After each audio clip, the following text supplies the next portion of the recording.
IAS institute నిర్వహిస్తున్న all India scholarship exam pass అవ్వండి. 2 years ఫీజులో 50% మాత్రమే పే చేయండి. ఇన్స్టాగ్రామ్ లో ఓ యువకుడు పంపిన అసభ్యకర మెసేజ్ ఆ అమ్మాయి ప్రాణాలు తీసింది.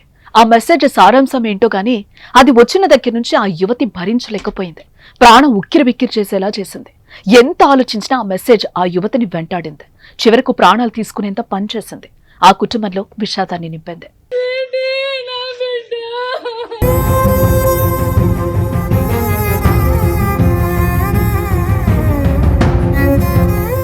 యాదాద్రి భువనగిరి జిల్లా భువనగిరి పట్టణంలో విద్యానగర్ కు చెందిన సతీష్ సంధ్య దంపతుల కూతురు హాసిని.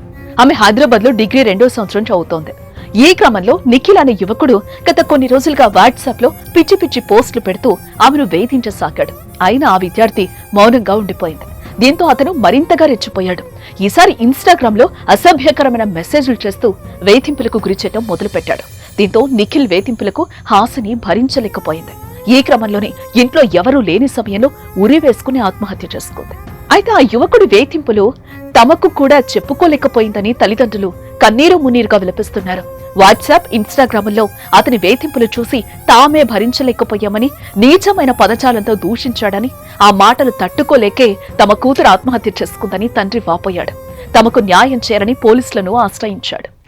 శనివారం నాడు మా బామ్మది సీరియస్ అయితే హైదరాబాద్ దాఖల కొంపెలు తీసుకుపోయినాము. శనివారం, ఆదివారం 2 రోజులు అతని గురించి తిరగడం అయింది. నేను మధ్యాహ్నము మా భార్య అందరం కలిసి మేము ఇంట్లో ఎవరు లేము, మేము అందరం వెళ్ళిపోయినాం చూడడానికి. 4:30 నుంచి 4:30 టైం నుంచి అతను ఒక నిఖిల్ అనే వ్యక్తి మా బిడ్డను విపరీతమైన వేధింపు ఎట్లా అంటే అసలు సంబంధం లేని మాటలు, చనిపోయడానికి 100% గురి చేసి ఆమె సాగుకు కారణమైండు. ఆ వ్యక్తి పేరు నిఖిల్, నిఖిల్. మా బిడ్డ ఫోన్లా, ఇన్స్టాగ్రామ్లా, స్నాప్లా అవన్నీ చూస్తే ఆ మాటలకు మాకే ఎట్లా అనిపిస్తుంది అంటే చెప్పరాని బాధ.